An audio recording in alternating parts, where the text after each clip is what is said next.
tu fais là et c'est parti. Ok. Justement, c'est facile. Ok. Mesdames. Il faut juste savoir que tu peux zoomer là. C'est bon? Tu diminues l'image. Ok. Mesdames, messieurs. Anne-Laurine. Anne-Laurine. On va commencer. On va faire juste une petite exhortation de 10 minutes. Amen. Pour faire descendre la présence du Seigneur ici. Donc on dit merci à la maman d'Anne-Laurine de nous avoir. On dit merci à Anne-Laurine d'avoir organisé ça depuis longtemps et d'avoir finalement mis ça. On est content de toute la famille, on est content d'être ici. Amen. Qui est content? Si vous avez traversé moins de 30 degrés pour arriver ici là, vraiment, c'est que vous aimez J-Bénir. Amen. Ok, donc avant de manger, avant de bénir le repas, on va prier pour la parole de Dieu. Prions Dieu. Seigneur Jésus, nous te remercions d'avoir été avec nous. Nous prions pour que ta main soit ici. Nous prions pour que tu touches chacun de nos cœurs. Nous prions, Seigneur Jésus, pour que ta force soit avec nous. Nous prions pour que tu bénisses ce moment, cet instant, au nom précieux de Jésus. Que tout le monde dise au nom de Jésus. Amen. Ok, juste donner le programme. On va faire les exhortations. Après les exhortations, on va bénir le repas et puis on va manger. Et puis après avoir mangé, il y a des sœurs qui ont manifesté l'intérêt pour le domino. On va leur donner le domino. Amen, les frères. On est des gentlemen. Et puis après, d'autres frères vont s'occuper du Scrabble et ceux qui veulent jouer au Monopoly. C'est bon? Et puis après, on va partir. On va prier pour partir un peu. Amen. Bon, je veux, si tout le monde peut aller dans 1 Samuel 1, on va lire une histoire que nous connaissons déjà, mais on va parler de quelque chose qui est très important et qui est aussi en relation avec ce que le pasteur venait nous a prêché aujourd'hui. 1 Samuel 1, à partir du verset 1. Si quelqu'un là, il peut shooter.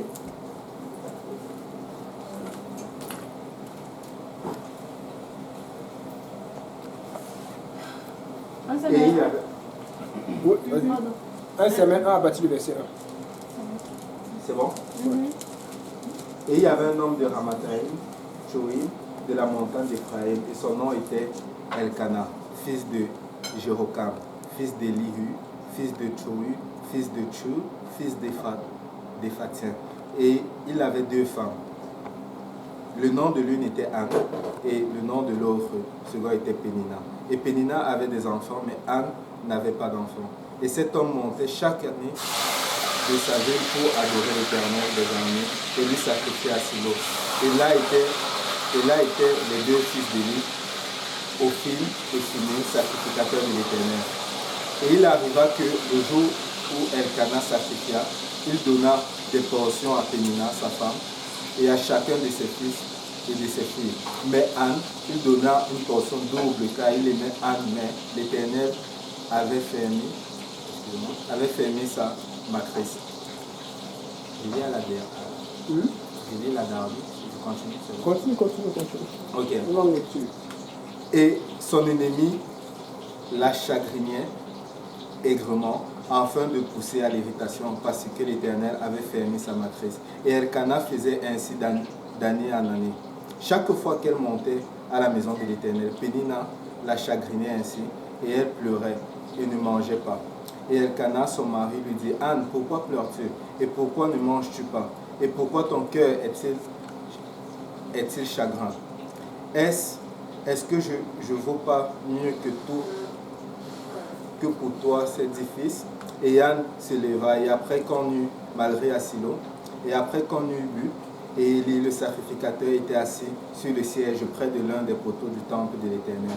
Et elle avait l'amertume dans l'âme, et elle priait l'Éternel et pleura abondamment. Et elle fit un vœu et dit à l'Éternel des armées: si tu veux regarder à l'affliction de ta servante, et si tu te souviens de moi, et n'oublie pas ta servante, et que tu donnes à ta servante un fils mâle, je le donnerai à l'Éternel pour tous les jours de sa vie, et le rasoir ne passera pas sur sa tête. Et il arriva que, comme elle priait longuement devant l'Éternel, Élie observa sa bouche, et Anne parlait dans son cœur. Ses lèvres seulement remuaient, mais on n'entendait pas sa voix. Et Élie pensait qu'elle était ivre. Et Élie lui dit: jusqu'à quand serais-tu ivre? Ôte ton vin d'avec toi. Et Anne répondit et dit: non, mon Seigneur, je suis une femme qui a l'esprit accablé. Je n'ai pas bu ni de vin ni de boisson forte, mais je répandais mon âme devant l'Éternel. Ne mets pas ta servante au rang d'une fille de Bélial, car c'est dans la grandeur de ma plainte et de mon chagrin que j'ai parlé jusqu'à présent. Et Élie répondit et dit, va en paix, et que Dieu d'Israël t'accorde la demande que tu as faite. Et elle dit, que ta servante trouve grâce à tes yeux. Et la femme s'en alla son chemin, et elle mangea, et elle n'eut plus le même visage. Et il se leva de bonne heure le matin, et il se prosterna devant l'Éternel. Et il s'en retournait et vint devant la maison à Rama. Et Elkana connut Anne, sa femme, et l'Éternel se souvint d'elle. Et il arriva que, quand les jours furent résolus, Anne, ayant conçu, enfanta un fils, et il l'appela du nom de Samuel, car je l'ai demandé à l'Éternel. Et Elkana, son mari, monta avec toute sa maison pour sacrifier à l'Éternel le sacrifice annuel et son vœu. Mais Anne ne monta pas, car elle dit à son mari, j'attendrai jusqu'à ce que l'enfant soit sévré, alors je l'amènerai enfin qu'il paraisse devant l'Éternel et qu'il habite là pour toujours. Et Elkana, son mari, lui dit, fais ce qui est bon à tes yeux, demeure jusqu'à ce que tu l'aies sevré, seulement que l'Éternel accomplisse sa parole. Et la femme demeura et elle allaita son fils jusqu'à ce qu'elle l'eût sevré. Et sitôt qu'elle l'eut sevré, elle l'amena avec elle, avec 3 jeunes taureaux et 1 épha de farine et une outre de vin, et elle le mena à la maison de l'Éternel à Silo, et l'enfant était très jeune. Amen.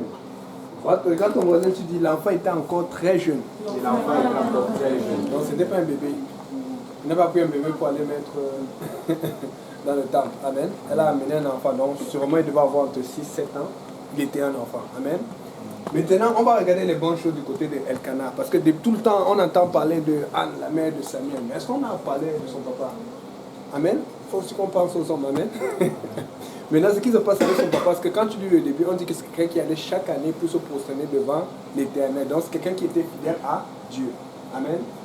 Bon, il avait 2 femmes, ça on va pas regarder ce cas-là. On va regarder les bonnes choses, on va laisser les mauvaises choses. Amen. Un jépiniel avec une jépinielle. Amen. Pas de... C'est ça. Maintenant, ce que je veux apporter, c'est que il était engagé avec Dieu. Et c'est important qu'on ait un engagement. Et c'est de ça que je veux parler. Je veux que chacun d'entre nous ayons un engagement avec Dieu et que chacun d'entre nous tenions notre engagement avec Dieu. Parce que nous avons tendance à laisser comme ça, on dit on va voir comment le frère va faire, on va voir le pasteur va prêcher aujourd'hui, on va voir comment tel va amener l'autre à l'église, et nous ne faisons rien. Nous devons mettre la main à la pâte. Amen. Bon, maintenant, qu'est-ce qui se passe? C'est que Anne, elle souffrait. Elle n'était pas contente. Pourquoi? Parce qu'elle n'avait pas d'enfant, elle avait le mari, elle avait la double portion, elle avait la nourriture, mais elle n'avait pas la main de Dieu sur elle. Vous savez, tu peux avoir la richesse, tu peux avoir le travail, tu peux avoir tout ce que tu veux. Mais quand vient le temps d'avoir la main de Dieu, là tu vas voir, oh, j'ai besoin de quelque chose. Je donne un exemple. Vous vous rappelez de Jacob, non? Quand il devait se marier, son beau-père l'a trompé, il est tombé avec Léa. Et puis, au départ, ça semblait comme c'est Rachel qui était la plus belle, grande de taille. La Bible dit. La Bible dit que Léa, elle était belle. Non, Léa était des yeux délicats. Pas de beaux yeux. Délicats, ça dit qu'elle était très sensible. Elle était très douce. Ça dit que c'était une femme de prière. Donc, on ne donnait aucune caractéristique physique. Parce que quand on dit des yeux délicats, délicat c'est quoi? C'est jaune, c'est bleu, c'est doux. Non, délicat, c'est pour dire que c'est quelqu'un de simple, c'est quelqu'un de sensible. Amen. Mais pour l'autre, on a dit qu'elle était grande de taille, belle de figure. C'était juste des caractéristiques physiques. N'accepte pas qu'on te caractérise à l'église pour ta beauté. N'accepte pas qu'on te caractérise à l'église pour ta grandeur de taille. Il faut qu'on te caractérise pour ton amitié avec Dieu, pour ta proximité avec Dieu. C'est comme ça qu'on regarde dans la maison de l'Éternel. Parce que nous sommes sortis du monde. Si nous sommes sortis du monde et que nous évaluons les choses comme dans le monde, où est la différence avec l'Église alors? Amen. C'est pour ça qu'on dit bien dans la Bible, on aime bien se le dire, que Jésus n'était pas beau. Jésus n'était pas beau, pas en tout. Un bon Québécois. La Bible dit que Jésus, il n'y avait rien qui attirait en lui. Vous savez pourquoi? Parce que lorsqu'il est glorifié, lorsque Jean arrive sur lui dans la vision de l'Apocalypse, il est tellement beau par la gloire de Dieu. Il est tellement puissant et impressionnant que Jean se met à genoux. Parce que Dieu veut montrer que si vous le servez, si vous êtes très proche de lui, ce qui va attirer les gens, ce qui va impressionner les gens, ce qui va marquer les gens, c'est la puissance de Dieu sur vous. C'est l'onction de Dieu sur vous et non ton visage et non ta personnalité. C'est d'abord l'onction de Dieu sur toi. Et c'est ce que Dieu veut apporter. Amen. Donc regarde ton voisin, si tu as besoin de t'engager avec Dieu. Parce que si tu t'engages avec Dieu, Dieu va mettre une onction sur toi, une onction spéciale, où on va plus regarder toi, ta taille, ton CV, ce que tu sais, d'où tu viens, mais on va regarder qu'est-ce que tu fais avec Dieu. On va regarder comment Abraham va dire, on l'appelait Ali de Dieu. Regardez ce qui se passe maintenant avec Léa. Léa, elle se met à avoir des enfants. Elle a d'abord Rubens. Rubens, c'est là. Et puis après, elle a... qui encore? Je le dis? Non, non. Avant, Siméon, merci mon frère. Siméon. Et puis après, Lévi, et puis après Judas. Après avoir eu les 4, quand tu vas maintenant en Genèse, je crois, 33, tu vois maintenant Rachel, il commence à s'inquiéter. Elle se fâche contre Jacob. Elle dit, donne-moi des enfants, sinon je meurs. Il se fait, il dit, Guy, suis-je à la place de l'Éternel qui t'a rendu stérile? Oh! Donc il a entendu dire que, écoute, ça ne me regarde pas. Ça regarde toi et Dieu. Tu comprends un peu? Ce qui veut dire qu'au départ, l'accent de Jacob était sur sa femme. Parce que Jacob aimait Rachel, parce que c'était son style. Oh, c'est comme ça qu'on aime les femmes dans le monde. Mais par la suite, Dieu ne regardait pas Rachel. Dieu regardait Léa, parce que Léa c'était une femme de prière et Dieu avait ouvert la matrice de Léa. Amen. Maintenant, Dieu aussi, la Bible dit aussi que Dieu avait regardé la peine de Léa parce qu'elle n'était pas aimée. Tu es là, ton mari, il ne te regarde jamais et tu vas te regarder l'autre. Ok? Mais par la suite, ça commence à shifter. Léa qui était jalouse de Rachel à cause de la main de son mari sur elle, c'est maintenant Rachel qui devient jalouse de Léa à cause de la main de Dieu sur elle. Qu'est-ce que tu veux? Tu veux la main de l'homme sur toi ou tu veux la main de Dieu sur toi? Si tu as la main de l'homme sur toi, peut-être tu peux avoir la beauté, tu peux avoir la richesse, la popularité, mais quand tu as la main de Dieu sur toi, là, tu as quelque chose que les gens ne peuvent pas avoir parce que tu n'as que ça avec la consécration, tu n'as que ça avec l'engagement. On ne triche pas pour avoir la main de Dieu. Tu peux tricher pour avoir la main de l'homme sur toi, mais personne ne va jamais tricher pour avoir la main de Dieu sur lui. Tu vas faire ce que Dieu t'a dit. Tu vas t'engager comme ton pasteur s'est engagé, comme tout le monde s'engage. Amen. Je suis en train de vous dire qu'il vaut mieux avoir la main de Dieu sur soi que d'avoir la main de l'homme. Amen. Et si vous regardez bien, Jésus a fait ça pour nous montrer un exemple. Le jour où il vient, il est ressuscité, il vient, il voit Thomas, il dit quoi? Thomas, regarde maintenant. Mais tes mains, tes doigts ici là. Ce qui prouve que même après sa résurrection, les cicatrices étaient là. Ça veut dire qu'au ciel, quand on va voir Jésus-Christ, si les cicatrices étaient là à ce moment, elles seront aussi là dans les mains. Si les cicatrices étaient aussi sur la main, les cicatrices seront aussi là sur la figure. Et la Bible te dit qu'on l'a tellement fouetté qu'il a été défiguré. Ce qui veut dire que quand tu le regardais, comme il est dans son état, déjà qu'avant même d'être fouetté, il n'était pas beau. Amen. Mais après être fouetté, imagine avec les cicatrices comment il paraît. Jésus a tout montré que ce n'est pas le physique qui compte, c'est l'onction de Dieu qui compte. Amen. Parce que pour l'éternité, vous allez le voir avec les mêmes cicatrices jour après jour. Mais ce qui va le rendre magnifique, c'est quoi? C'est la gloire de Dieu. Quelqu'un a besoin d'engagement pour avoir la gloire de Dieu sur lui. Quelqu'un a besoin d'engagement pour que la gloire de Dieu resplendisse au point où quand on le voit, on regarde toujours, waouh, lui là et Dieu là, c'est un seul. C'est ce que Dieu va montrer. Amen. Voilà pourquoi vous allez voir Dieu à un moment, quand Israël commence à décevoir, qu'est-ce que Dieu fait? Dieu dit à... c'est quoi, c'est Élisée ou Élie va, quand Élie, après qu'il a fui Jézabel et tout, il est fui Jézabel, il dit, ah Seigneur, je travaille pour toi et tout là. Avant qu'il ne parte, qu'est-ce qu'Élie dit? Avant d'être Élisée pour faire ta peau, il dit, va, tu points Jéhu pour roi d'Israël, mais tu points aussi Azaïel pour roi de Syrie.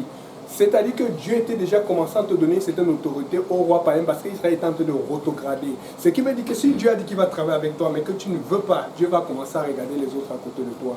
Donc ce n'est pas une question de couleur, de combien tu fais d'argent, de combien tu es, de combien tu es populaire. C'est une question de volonté, de motivation et d'engagement. Si tu t'engages avec Dieu, quel que soit ce que tu es, Dieu va t'utiliser. Voilà pourquoi Dieu, il sera pareil. Je vous dis, je vous modifie quand il va au ciel. Je vais vous le rappeler. Vous allez voir avec ses cicatrices, mais vous allez voir la puissance de Dieu en lui. Jésus, bien sûr, parce que Jésus, il a toute la gloire de Dieu en lui. Amen. Amen. Vous comprenez? Jésus ne va pas changer, il va être le même. Mais nous tous, nous allons être beaux. Nous tous, nous allons être présentables. Ce qui est beau devant Dieu, c'est la pureté, c'est la prière, c'est la consécration. C'est rechercher la face de Dieu. Amen. Amen. Maintenant, pour revenir à cet engagement, il faut voir à quel point c'est sérieux de tenir ses engagements. Elkana qui tenait ses engagements et qui n'a jamais arrêté de les tenir, par la suite, il avait une femme qui l'aimait et tout. On va passer maintenant à Anne. Maintenant, Anne, elle souffrait tellement. Elle dit, Seigneur, si tu me donnes cet enfant, moi je vais te le redonner.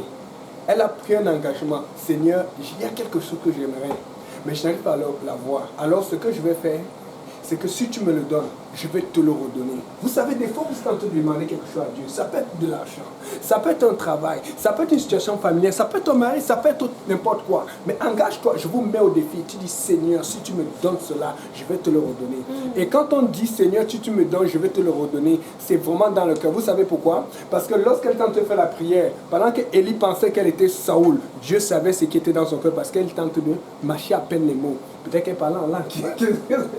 Vous ne savez pas. Ce qui veut dire que Dieu, souvent, qui ne donne pas quelque chose, c'est parce qu'à l'intérieur, il est là, il voit que ceci n'est pas sérieux. Je vous dis, si vous vous engagez avec Dieu, vous demandez vraiment et que vous vous engagez et que Dieu voit ce sérieux, il va vous le donner. Mais le truc, c'est qu'elle était sérieuse. Pourquoi Dieu l'a cru? Parce que par la suite, on la voit. C'est pour ça pourquoi j'ai dit un petit enfant. Parce que vous voyez, Anne, c'est pas facile, hein? Tu as un bébé qui naît bien, tout beau et tout cela, tu le nourris, tu commences à t'attacher. Vous savez comment les femmes s'attachent aux enfants? Je n'ai pas besoin de vous dire ça. Tu es en train de l'allaiter, mais chaque jour qu'elle allaitait cet enfant-là, quelle est la raison pour laquelle son mari va au temple et dit non, je ne vais pas, je vais y aller quand je vais sevrer? C'est parce qu'elle était décidée. Parce que si elle allait avant, c'est parce qu'elle se dit que peut-être moi j'avais dit au Seigneur que bon, je vais quand même l'amener plus souvent à l'église. Dieu sait que ce n'est pas ce qu'elle avait dit. Amen. Le problème soit avec de nos engagements, c'est que quand tu commences, après tu commences à changer en cours de route parce que les circonstances changent. Et souvent, c'est pour ça que Dieu ne nous donne pas certaines choses. Dieu veut nous bénir ici, chacun d'entre nous. Mais quel est ton sérieux avec Dieu? Ne prends pas Dieu comme un homme parce que ce n'est pas un homme pour mentir. Ce n'est pas un homme pour être trompé. Sois sérieux avec Dieu. Et si tu prends un engagement, tiens-le, je te mets au défi si Dieu ne te donne pas ce que tu veux. Amen. Souvent, c'est parce que dans l'intérieur, on te dit, oh, je vais faire ça. Mais Dieu voit que dans ton sérieux, tu vas faire ça pendant 6-7 mois. Mais dans 8-9 mois, le Dieu va apporter une autre situation où tu vas dire, Seigneur, moi je ne pouvais pas. Dieu est en train de dire, si tu veux t'engager, c'est que tu dois défendre ton engagement, quel que soit le prix à payer. Si tu es prêt à défendre ton engagement, Dieu va te donner ce qu'il t'a promis. Il faut que vous soyez prêts. Parce que quand elle a levé cet enfant, quand tu commences à partager, l'enfant commence à courir. L'enfant, elle n'a pas élevé l'enfant comme si, oh, je vais l'habiller comme les grands. Non, elle l'a élevé pour le préparer à aller au temple. Elle n'a pas commencé à faire semblant que non. Elle l'a vraiment élevé pour le préparer et aller servir Dieu. Voilà pourquoi elle a bien servi Dieu. Parce que vous savez, comme le pasteur nous enseigne souvent, un enfant, ça commence vraiment entre 0 et 6-7 ans. Il n'aurait jamais aimé Dieu si elle ne l'avait pas préparé dans la maison. Elle l'a préparé pour cela. Et la Bible dit que par la suite, elle a eu beaucoup d'autres enfants. Mais elle n'était pas sûre d'avoir beaucoup d'autres enfants. Parce qu'elle avait 10, elle avait demandé celui-là. Ce qu'elle a fait, c'est quoi? Elle s'en est rejouée, elle en a profité, elle a dit ok, après ça c'est le temps, je t'ai sévré, maintenant tu es un petit enfant, j'ai promis que tu vas être avec Dieu. Elle a donné à Dieu et on a vu comment Samuel c'est l'un des meilleurs prophètes qu'on a jamais eu en Israël. Vous comprenez un peu? Ce qui veut dire que maintenant où vous êtes avec Dieu, moi je ne sais pas, mais je sais que puisque moi aussi j'ai des demandes avec Dieu, j'ai pris des engagements avec Dieu. Et souvent ce que j'ai appris avec Dieu, c'est que Dieu va te faire avoir cela dans le temps parce que souvent, il y a des choses que tu demandes et après par la suite, tu te rends compte que tu n'es pas prêt parce que tu n'aurais pas pu tenir l'engagement. Mais Dieu te fait apprendre les choses étape par étape. Je suis en train de vous dire que quel que soit ce qu'il y a dans votre cœur que vous avez besoin de la part de Dieu, est-ce que vous êtes prêt à donner tout cela à Dieu? Est-ce que si Dieu vous bénit, peut-être avec un travail de là, est-ce que tu es prêt à dire Seigneur, je vais te donner 50% de cet argent? Je vous dis, vous n'oubliez pas que quand Dieu va vous faire le faire, vous allez être celui qui va utiliser pour le faire. Donc ça va être une gloire dans le royaume des cieux toujours. Parce que des fois, on a l'impression que Dieu prend et t'arrache. Non, non, Dieu veut t'utiliser. Il veut t'utiliser toi tout entier. Mais des fois, comme il n'arrive pas, il va te pousser à t'engager. Si tu t'engages, Dieu va t'amener là où tu n'as même pas idée qu'il peut t'amener. Il faut que quelqu'un s'engage. Regarde ton voisin, dit, tu dois t'engager. Regarde là encore, dit, tu dois t'engager. Hein? Et quand elle fait grandir l'enfant, tu commences à manger, tu commences à t'activer. L'enfant dit, maman, maman, maman, maman. Imagine qu'elle devait partir. La Bible ne dit pas ça, mais je suis qu'elle a dû pleurer. Peut-être 1 mois avant, 3 mois, elle commence à voir comment le temps passe. Elle sent comment l'enfant se devient indépendant. Il est à plus fort et tout ça là. Et elle le sentait comment Dieu commençait à réclamer. Ce n'était pas facile, c'était dur. Mais elle avait fait une promesse à Dieu. Ce qui veut dire que Dieu peut te donner ce qu'il t'a promis. Ce n'est pas facile, ça peut être dur. Mais rappelle-toi ce que tu as fait comme engagement avec Dieu. Parce que nous parlons de Dieu, nous ne parlons pas de l'homme. L'homme est imparfait, l'homme est tricheur, l'homme est menteur. Nous sommes comme cela, mais Dieu n'est pas pareil. C'est-à-dire que quand tu t'adresses à Jéhovah, quand tu t'arrêtes au roi de rois, aie une autre attitude. C'est pour ça que Salomon dit quelque part que ne prends pas d'engagement si tu n'es pas prêt. Mais ça ne veut pas dire qu'il ne faut pas prendre d'engagement du tout. Parce qu'à force d'éviter de prendre des engagements, tu vas finir par ne rien faire. Amen. Il faut que tu prennes des engagements, mais demande à Dieu de t'aider, de te donner la force d'arriver à tenir tes engagements. Amen. Donc il y a quelqu'un qui a besoin de s'engager ici. Amen. Je suis venu juste pour vous dire cela. Dieu tient ses engagements. Mais est-ce que nous tenons les autres? Comment on l'appelle? On dit il est fidèle. On l'appelle le Dieu fidèle, le Dieu véritable, le Dieu juste. alors lui ne veut pas gâter sa réputation. Vous avez vu toutes les compagnies ici, d'ailleurs, à Montréal ou ailleurs. Dès que tu fais un mauvais deal, la compagnie fait d'abord tout pour arranger son image, parce que si on se rend compte qu'elle a vraiment fait un mauvais deal avec quelqu'un, ça va dénir sa réputation et personne ne va plus avoir envie de faire affaire avec eux. Et Dieu veut tellement que les gens qui sont perdus dans ce monde comprennent qu'il est fidèle et qu'il tient ces trucs. Et si donc quelqu'un va témoigner que oh, Dieu m'a promis, ça ne m'a pas donné, c'est pas bon pour Dieu. Donc Dieu veut faire la bonne publicité de lui-même. Alors il ne va pas manquer à ses engagements. Mais toi, est-ce que tu vas faire ce que tu as promis de faire à Dieu? Amen. Ok, c'était fini pour aujourd'hui. On va chanter. Il est fidèle. Fidèle. Il est fidèle. Fidèle. Mon Jésus est fidèle.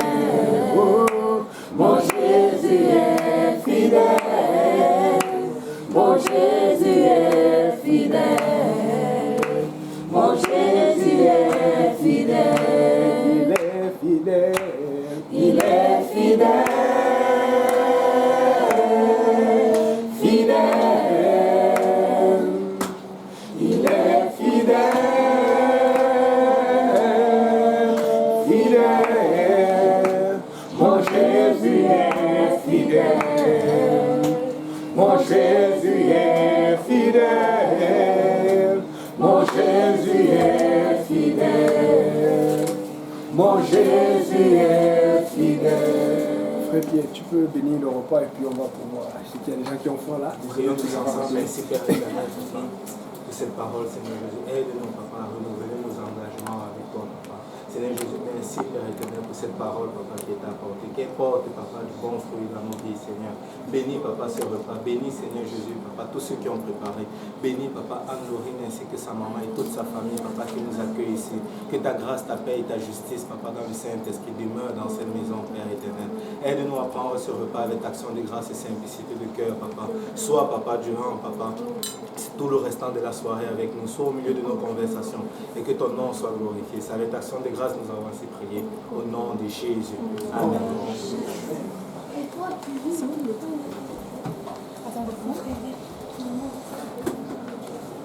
Combien de minutes? 22 minutes.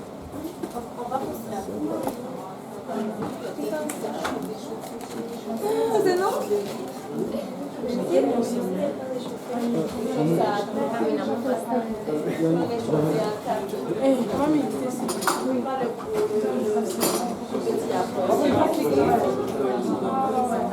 y aurait ça, j'avais pas